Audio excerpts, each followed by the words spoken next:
Welcome to the Slut Next Door podcast, where we dive deep into desire, unravel kinks and fetishes, and explore the deliciously naughty side of self-discovery. I'm Beatrix Vale, an erotic audio creator, and your guide to all things kinky and curious. So let's begin.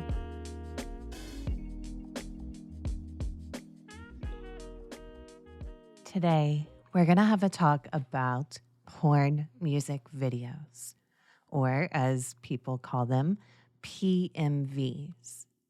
If you've come across them, it probably wasn't through a formal introduction. It was more than likely a recommendation, a link, maybe a late night click. And if you've never heard the term before, but something about the description feels familiar, now you have a term for it. I wanted to bring this topic up because I was recently quoted in an article that explored PMVs and gooning culture. And then I thought about how I haven't covered this topic on my podcast. But PMVs sit at a really interesting intersection of porn, music, repetition, and even trance. They're not just about explicit visuals. I think they're about pacing, rhythm, looping, and staying inside a certain state. This episode is not going to tell you what you should or should not enjoy. And it's definitely not going to be about diagnosing behavior or desire. We're just going to talk about what PMVs are, where they come from, and why they enhance gooning for some people, and why they feel so hypnotic. Because, when we understand the mechanics of something, especially something tied to pleasure and arousal, we can replace shame with clarity. And then clarity gives you choice. So we're going to start with the basics, what PMVs actually are, a bit about their history, and then we'll talk about how they interact with gooning, why they pull attention the way they do, and then I'm going to share a few creators whose work stands out to me, who I'm just huge fans of. So before we jump into the topic of PMVs, I'm going to do my segment called What's Currently Making Me Feel Like a Goddess? Because I am a goddess. And I always like to say I'm in a very interesting point of view in life because I am called goddess every day. This is my job, being goddess Beatrix. And I do feel like a goddess every single day in and outside of my content creation as goddess Beatrix. But what's currently making me feel like a goddess might surprise you actually. It's love. So I've been thinking a lot about the softer side of the human experience, like compassion, acceptance, love.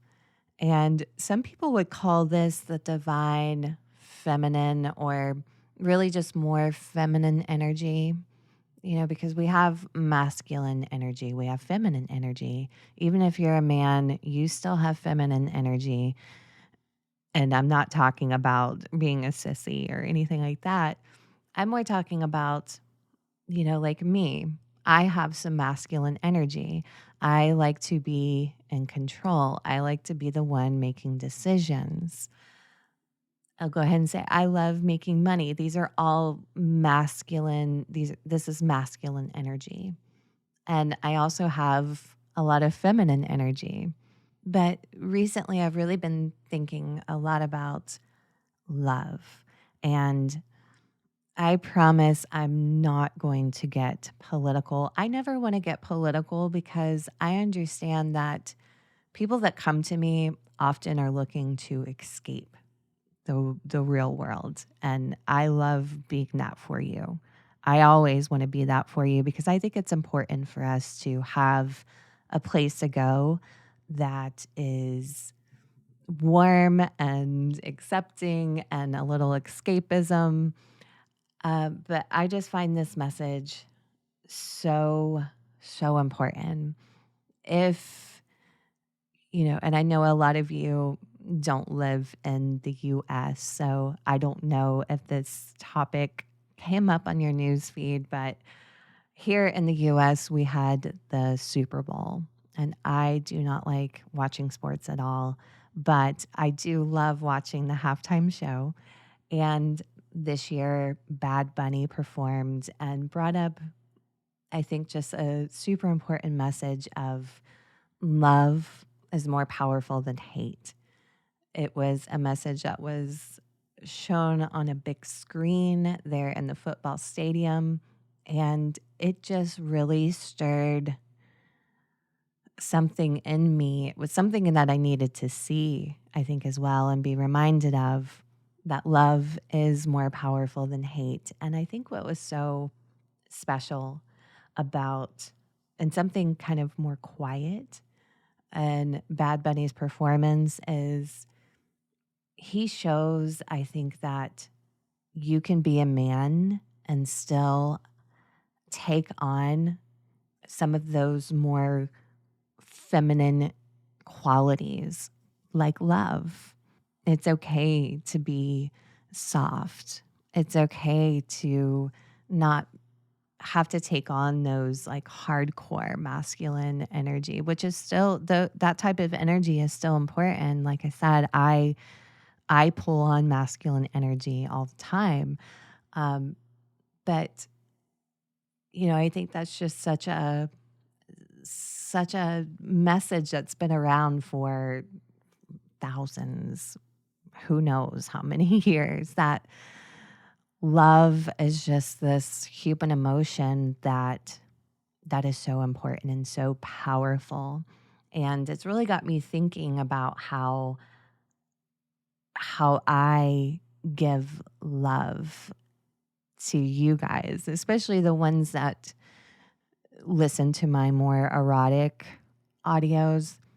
Those are, my content is like a form of love. And especially, I think especially when it is my mommy dom kind of content, it is love.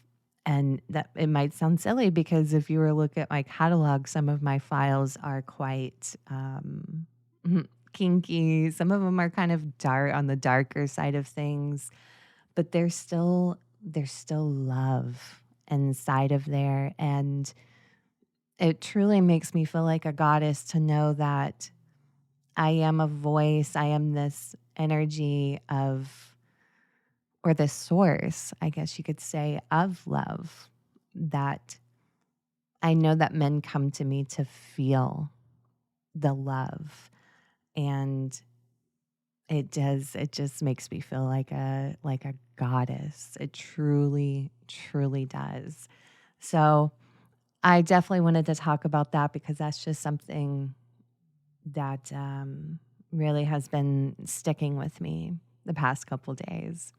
But with that said, let's jump into the topic of PMVs, porn music videos. So PMV stands for porn music video.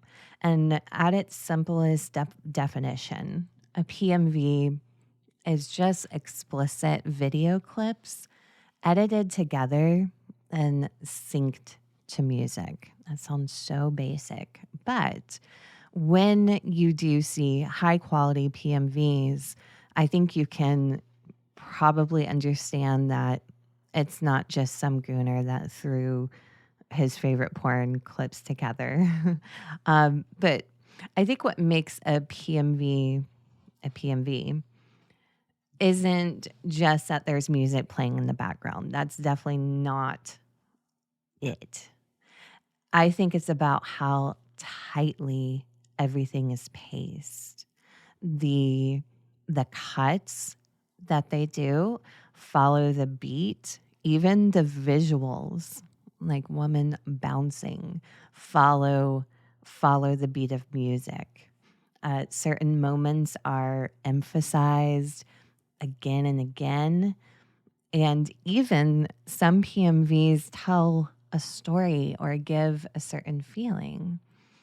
And historically, PMVs do not come from big porn studios or even really big platforms.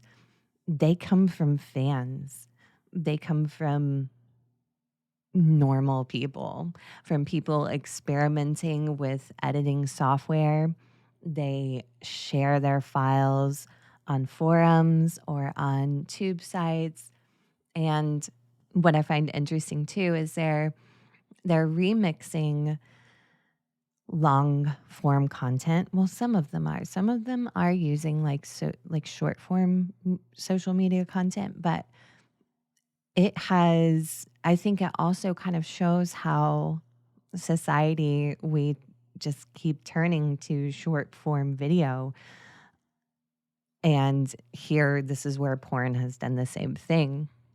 And in my opinion, I think as porn became more and more accessible, even like limitless, the amount of porn that you can find, I think this is where PMVs came from.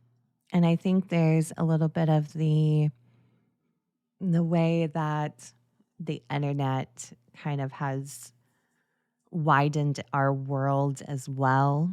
Because I mean, PMV artists are kind of like me, just regular people that learn different skills, if you will, and create content. And this happens even outside of porn communities and erotic communities. You've got people, you can go online and find just everyday people creating things. I think that's something new within the past like decade, to where people are figuring out how to use the internet to monetize things, to share things. So I think that that's where PMVs came from as well. And I also think that something that often fascinates me is I think a lot of things were born out of the COVID experience, people being locked indoors, and just many creative things happened. And so sometimes I wonder if that's why gooning exploded as well. People were locked indoors and had nothing to do but watch porn and jerk off. But yeah, so I really do think PMVs evolved like from abundance of porn. I don't think it's because people needed more stimulation, but people found just an interesting way to get that stimulation. And now let's talk about why and how PMVs enhance gooning. Now, if you don't know what gooning is, go through my podcast episodes. I have an episode where I explain what gooning is, or do a quick Google search. But so we're just going to assume you do know what gooning is. But I think PMVs are great for gooners because, for one, it removes decision making. So there's no like clicking around, there's no choosing. Most of the time, there's not even a narrative to follow. You turn on the PMV and boom, you've got this beautiful piece of content.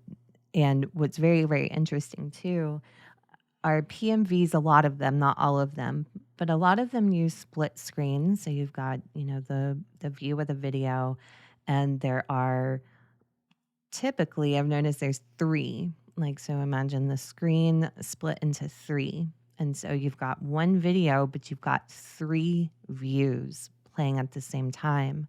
And so that's an interesting thing because you've got, let's say, a 3-minute PMV. And within those 3 minutes, your eyes are taking in more than 3 minutes of content. You're actually taking in, take 3 minutes times 3, 9 minutes of content in one view. And if you know gooning is all about edging, like not climaxing and having it end. And so another very interesting thing about PMVs is y'all know, like if you've watched porn, obviously, like there are moments in the scene where things amp up. And that's typically when the user is going to climax, where a PMV is just giving you small little bits of hot scenes, but it's not giving you what you want, which is that like scene that's going to make you climax. It's giving you shots of quick visuals, and that's actually perfect for gooning because you're not getting everything. You're getting lots of teases at once. And another reason it's just perfect for gooning, and we're going to get into this a lot deeper here in a moment, is gooning can become trance-like. And PMVs, the way they are edited and the music just lends itself to that trance-like effect where there's time distortion, time just simply melts away because you're locked into this magical loop of visual bliss. And a lot of gooners are seeking that trance-like effect. They're looking to lose their mind, to feel that mind melting effect. And PMVs are quite hypnotic. And so I'll give you a little background too. I love to talk about this. So, mm, gosh, this was 2 or 3 years ago, maybe three, maybe closer to 3 years ago, when I really first started doing gooning content. Like I understood gooning, totally understood it, but I had not experienced gooning myself. And I thought, I really need to. I really need to experience what gooning is so I can best provide gooning content. And so in my Discord server, I planned a time and I invited my followers to join me, that we would go into a voice channel. I would stream porn and we would goon together because I wanted to experience it, and I figured it sounded more fun to me to do it with other people. So that's what we did. Is we streamed porn, and it was either 2 or 3 hours. I can't remember. Um, but it was very eye opening because, like, obviously I'd masturbated in my life before, but I definitely, when I have my solo time, I am not prolonging anything. I'm getting to the point. There may be multiple orgasms, but I'm definitely not prolonging. I'm definitely not edging. So yeah, that was very interesting, and what I definitely keyed into in that moment is I did feel that drug-like experience. I did feel a little high off of gooning, off of edging rather. And porn became just something else, and especially the PMVs. That's something I'll never forget, and I think why I understand PMVs so well, because in that enhanced gooning state for me, I just wanted PMV after PMV after PM. Like I just wanted to keep watching them because they were. It was just. It was like giving me candy. I just wanted more and more of it. And the PMVs just enhanced that goon like high. So I can say without a doubt that PMVs were made for gooning. They're actually perfect for gooning. And I really understood too that because I had masturbated to porn before, and I know that certain images, certain scenes are going to push me over the edge. PMVs do not give you that. They give you teases of it, but they do not give you that push over the edge typically. But let's get into now why PMVs feel so hypnotic, because they really do. And they are not hypnosis, but they are hypnotic. They're mesmerizing. They can induce a trance like effect. And here are the reasons why. So, repetition is a very core piece of hypnosis, and also for PMVs. PMVs can be very repetitive, and repetition helps induce trance. And then throw into there the music that is chosen for the PMV that can also help induce, I don't want to say a trance like effect because, well, sometimes music can be a bit trancy, but going on the same idea that repetition induces trance, music also has patterns and repetition. So that adds to it. And then also in PMVs, you have very fast cuts, like edits into new scenes or new visuals that overloads your conscious processing. That same thing is used in hypnosis, like confusion. If you've ever heard hypnophiles, there's like multiple layers used sometimes, and that's on purpose because your conscious brain can't really grab onto anything. So then that helps your subconscious take over and just put that conscious part of your brain away. So you've got that. And then you've got in PMVs like very predictable rhythms. And that allows your brain to just let go when things start becoming more predictable. And then you've also got the idea, we've all seen the pendulum swinging as a form of hypnosis.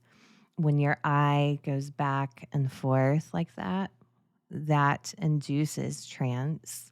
And PMV editors, I don't know if they know this, but when they use the 3 split screen thing, your eye is doing the same thing. It's going back and forth, like trying to catch each scene, which it becomes a trance-like effect because your eyes are doing the same thing that it does when you follow the pendulum swinging, which is a classic hypnosis technique. So there's a lot of things going on in the PMV that just all the parts together equal a super hypnotic experience.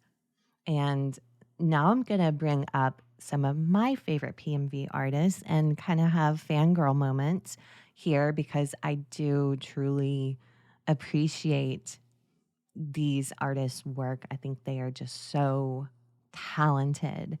And I probably cannot link these because I post on YouTube and YouTube doesn't like explicit links. So definitely Google them if you have interest, if you've never heard of them. So the first editor that I am the biggest fangirl of is X Fifi. He used to post on YouTube. I don't think he's on there anymore. He is known for doing, and I haven't caught up with his recent work, so I don't know if he's went into the more nude, but when I first discovered him, all of his content was non-nude.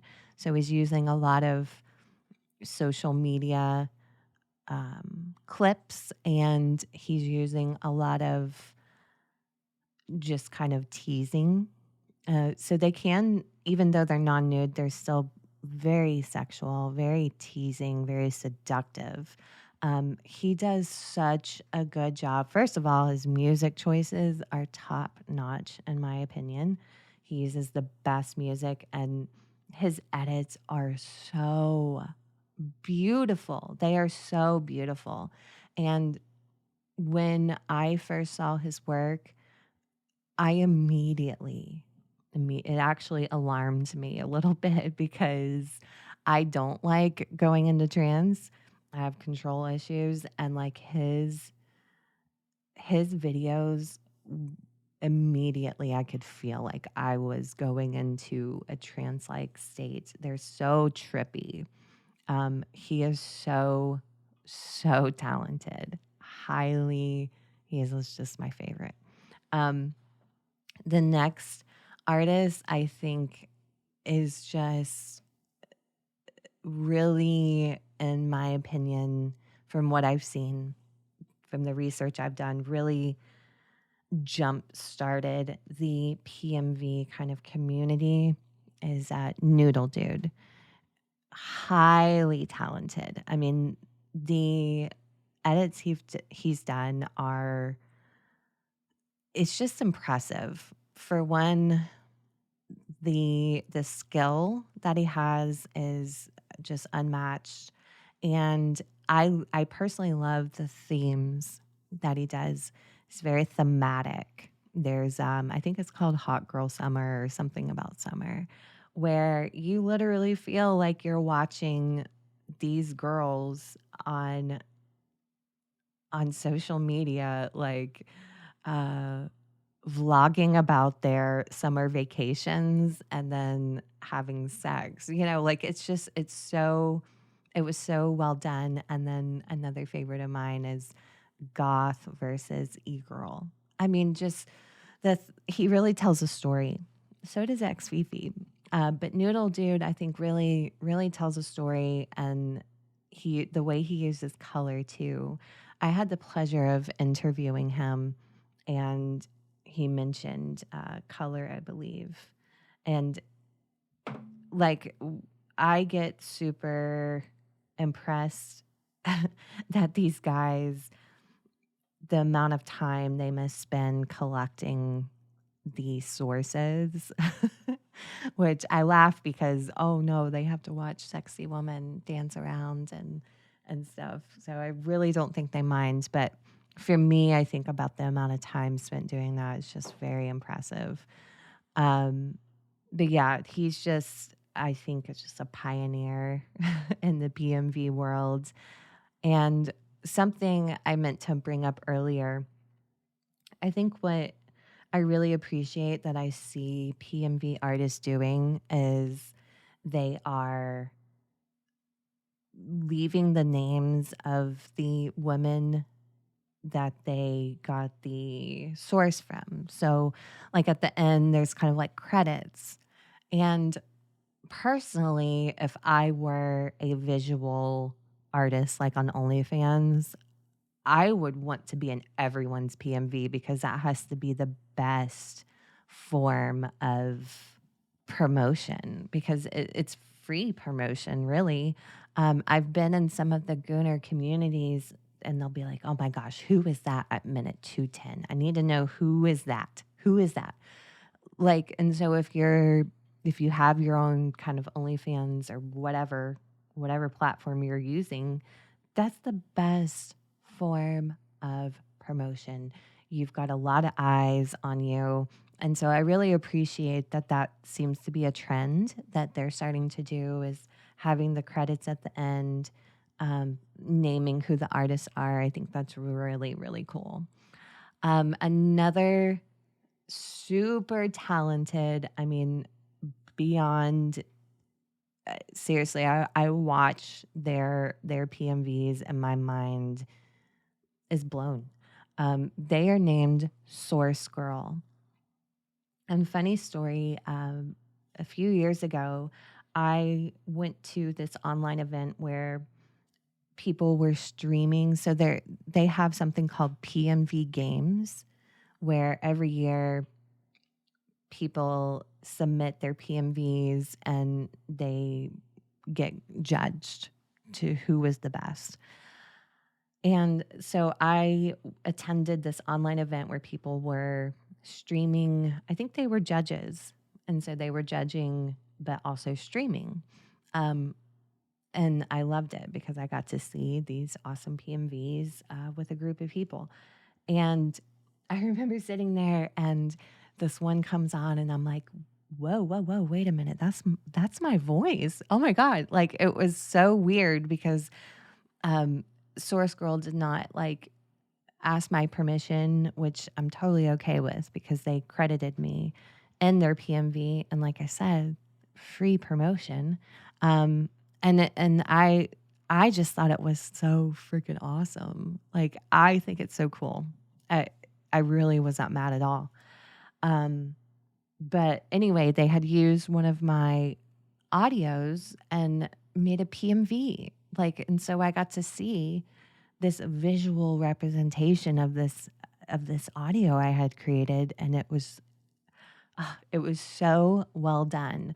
And so I promise I'm not including them because I'm biased, but honestly, their work over the past couple years, even after they used that audio of mine, has been even better.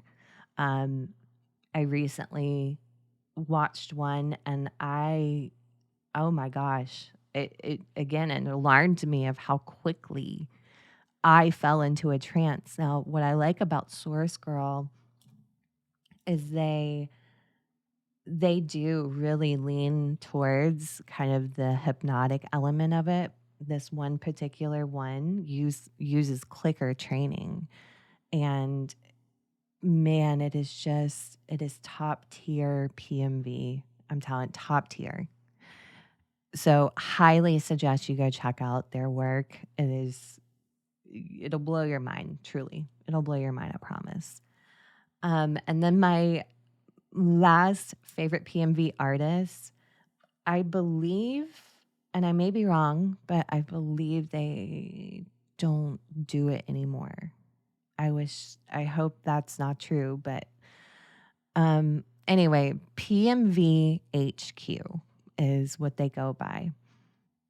And holy moly. So I include them because I experienced their PMVs during that goon session that I participated in.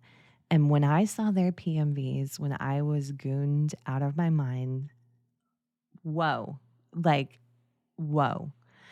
I'm curious if their PMVs feel the same way when you're not edged and gooned. But I'm telling you, they are so strong. That is a strong editor.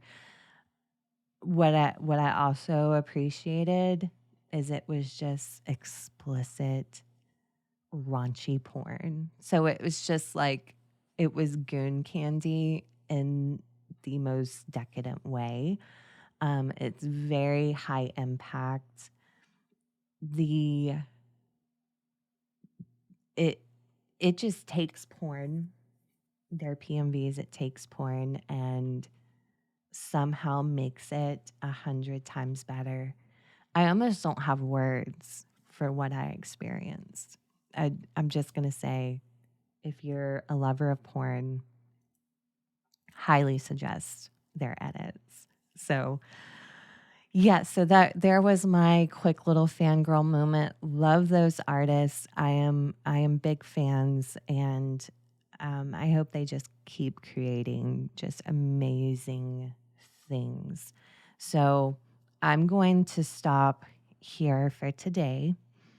If this conversation sparked any curiosity for you, or if you want to see how PMVs and gooning are being discussed more broadly right now, I was, like I mentioned at the beginning, recently interviewed for a great article that explores this topic in more depth from multiple perspectives, too. And I'm going to link that article in the episode description summary. Hopefully, YouTube won't be mad with that. I don't think so, because it's through liberation, and I'm sure there's a more French way to say it, but in English I would call it liberation. It's the Liberation newspaper in France who published the article. They have a sex blog where they have, what looks like just really honest and smart conversations about sex and kink. A lot of what I do here on the podcast. So I was very impressed. The article was so well done. Highly suggest a read into it. But my perspective is in the article, and it comes from my work with trance, erotic audio, really understanding how rhythm and repetition and attention shape arousal. And I hope this episode gave you context if you needed it, language around what PMVs are. If you'd like to continue exploring, the article is in the episode description. I'm also more than happy to talk about it with you. I have ways that you can reach out to me or even explore my gooning content if you click on my link also in the episode summary. But thank you so much for listening to this episode, and until next time, bye. And that's a wrap for this episode of The Slut Next Door, where we dive deep into the raw, unapologetic truths of human desire. If you loved what you heard today, make sure to subscribe and turn on notifications so you never miss a juicy moment. Want to connect with me outside the podcast? Click the link in my bio, where you can find lots of juicy content and options. Until next time, I'm Beatrix Vale, your Slut Next Door, and I'll see you in the next episode.